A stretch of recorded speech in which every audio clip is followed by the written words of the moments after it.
اب آج سے جو گفتگو ہم شروع کریں گے انشاءاللہ، اس میں فرمایا کہ بات یہ نہیں ہے جو یہ باتیں بنا رہے ہیں، بلکہ ان کے دل غفلت میں پڑے ہوئے ہیں۔ بل قلوبہم فی غمرۃ من ھذا ولہم اعمال من دون ذلک، لہذا ان کے اعمال اور ان کے اعمال علیحدہ علیحدہ ہیں۔ وہ جنہوں نے قرآن سے ہدایت یابی حاصل کر لی وہ کندن بن گئے، اور جنہوں نے غفلت اختیار کی اس غفلت نے انہیں ان کے اعمال خوشنما بنا کے دکھا دی۔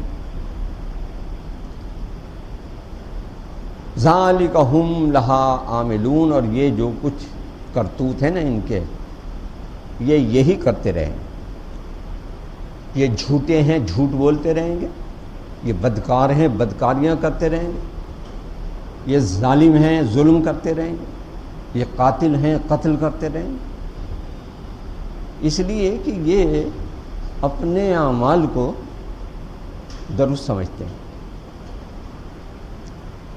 جس طرح ایک پاگل اور عقل مند میں طب اور میڈیکل سائنس جو امتیاز قائم کرتی ہے کہ پاگل کون ہے اور عقل مند کون ہے، تو وہ کہتے ہیں کہ جس آدمی کو اس کے کام کا اجر ملے وہ عقل مند، اور جس کو اجر نہ ملے وہ پاگل۔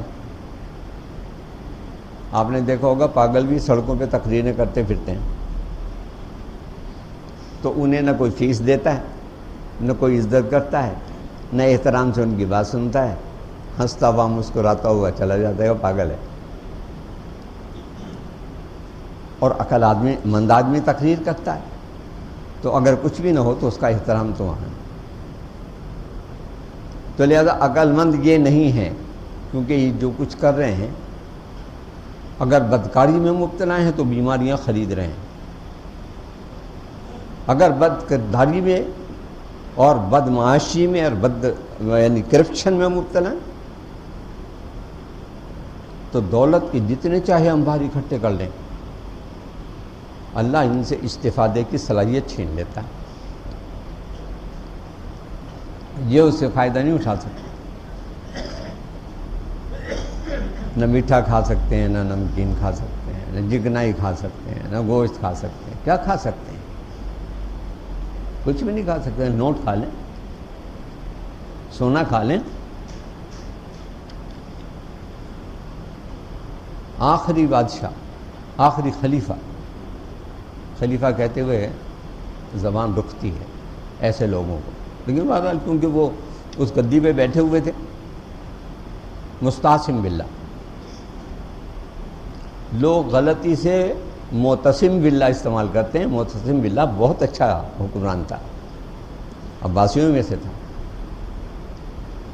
معتصم باللہ جو ہے وہ عباسیوں کا 5واں حکمران ہے، اور مستعصم باللہ جو ہے وہ آخری حکمران ہے،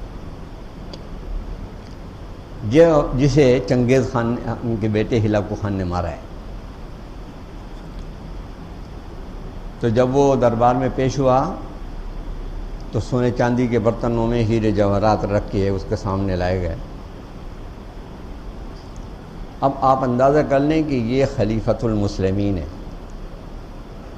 نسلاً ہاشمی اور عباسی ہے، محمد صلی اللہ علیہ وسلم کا کلمہ پڑھنے والا اور امت مسلمہ کا قائد ہے کہ خطبہ جمعہ میں اس کا نام لیا جاتا ہے۔ اس کے مقابلے پہ اس کافر کی گفتگو سنیں کہ وہ برتن جن میں وہ ہیرے جواہرات تھے وہ اس کے آگے کیے، اس نے اسے کہا اپنے ملازم کو کہ سرکار کی خدمت کریں۔ اس نے دیکھا، پوچھا یہ کیا ہے؟ کہا یہ کھائیے، آپ کی ضیافت ہے۔ اس نے کہا ہیرے جواہرات بھی کوئی کھاتا ہے؟ اس نے کہا اگر ہیرے جواہرات نہیں کھاتا تو یہ جو خزانے میں بھر کے رکھے ہیں انہیں اپنی فوجوں میں تقسیم کیا ہوتا، انہیں اپنی ریت میں تقسیم کیا ہوتا، اپنے ملک کے عوام میں تقسیم کیا ہوتا تو آج یہ روسیہ نہ ہوتا. تو ہمارے خزانے بھرے ہوئے نہیں ہیں، لیکن ہمارے سپاہی ہمارے جانثار. یعنی وہ بات جو نبی صلی اللہ علیہ وسلم کے صحابہ نے اپنے عمل سے ظاہر کی کہ جو ہے سب مار دیا. ایران فتح ہوا تو ارباں روپے کا سونا اس کے دربار میں بچھنے والا فرش بہار جو سونے اور چاندی کے تاروں سے بنا ہوا تھا اور جس میں جواہرات ٹکے ہوئے تھے، وہ ننگے بھوکے مجاہد لائے اور لا کے ڈھیر کر دیا سالار کے سامنے. کسی نے ایک سوئی بھی نہیں اس میں سے لی. 4 حصے انہی میں تقسیم ہو گئے سپاہیوں میں، 5واں حصہ اس کا وہ مرکزی بیت المال کے لیے چلا گیا تاکہ وہ ان لوگوں میں جو مدینہ منورہ میں اور مکہ معظمہ میں اور اسلامی حکومت کے ان علاقوں میں رہتے ہیں ان کے غرباء میں تقسیم ہو جائے. تو آپ نے دیکھا کہ وہ پیٹ پر پتھر باندھ کے 3 بر اعظم فتح کر گئے. تو یہ جو یہاں بات کہی گئی ہے کہ یہ جو کرتوت ان کے ہیں یہ یہی کرتے رہیں گے، نہ خدا خوفی پر آئیں گے نہ اجتماعی توبہ پر آئیں گے. اس وقت آج جو حال ہمارا ہے وہ یہی حال ہے. ہمارے غم کا علاج نہ اقتصادی خوشحالی میں ہے کہ کوئی ہمیں امداد دے دے، نہ اس میں ہے کہ کہیں باہر سے ہمیں کوئی اور بیرونی مدد مل جائے. ہمارا علاج تو ایک کہ اپنے اعمال پر ہر آدمی نظر ثانی کرے اور اللہ سے توبہ کرے، کیونکہ ہم سارے خدا کے مجرم ہیں. ہمارے سامنے جو کچھ ہوا ہے اور جو کچھ ہو رہا ہے کہ مسلمانوں کے ہاتھ تو مسلمان قتل ہو رہے ہیں، مسلمانوں کی گردنیں کاٹ کے لٹکائی جا رہی ہیں. یہی کام تھا وہ جو چنگیز خانیوں نے کیا. تو اللہ تعالیٰ فرما رہے ہیں ان کے دل جو ہیں یہ غافل ہو گئے ہیں. لہذا اب وہ اعمال جو قد افلح المومنون سے ہم نے پڑھے کہ اللہ سے ڈرتے ہوئے نماز پڑھتے ہیں، نمازوں میں اللہ سے ڈرتے ہیں، نیکیوں کے نظام کو برپا کرنے والے لوگ ہیں. ان کے اعمال یہ نہیں ہیں جو ان کے اعمال ہیں، اور یہ ہمیشہ ایسے ہی کرتے رہیں گے حتیٰ یہاں تک کہ اذا اخذنا مترفیہم بالعذاب، ہم ان کے ان عیاشوں اور عیش کوش سرداروں کو اور بڑوں کو جب پکڑیں گے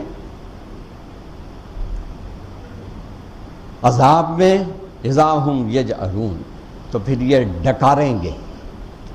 میں نے لفظ ڈکار استعمال کیا ہے اس لیے کہ جوار کا لفظ جو ہے عربی زبان میں استعمال ہوتا ہے بیل کی اس آواز کے لیے کہ جب وہ بڑے کرب اور درد میں ہوتا ہے تو ڈکارتا ہے. اردو میں اسے ڈکارنا کہتے ہیں. بیل کے پیٹ میں جب درد ہو یا تکلیف ہو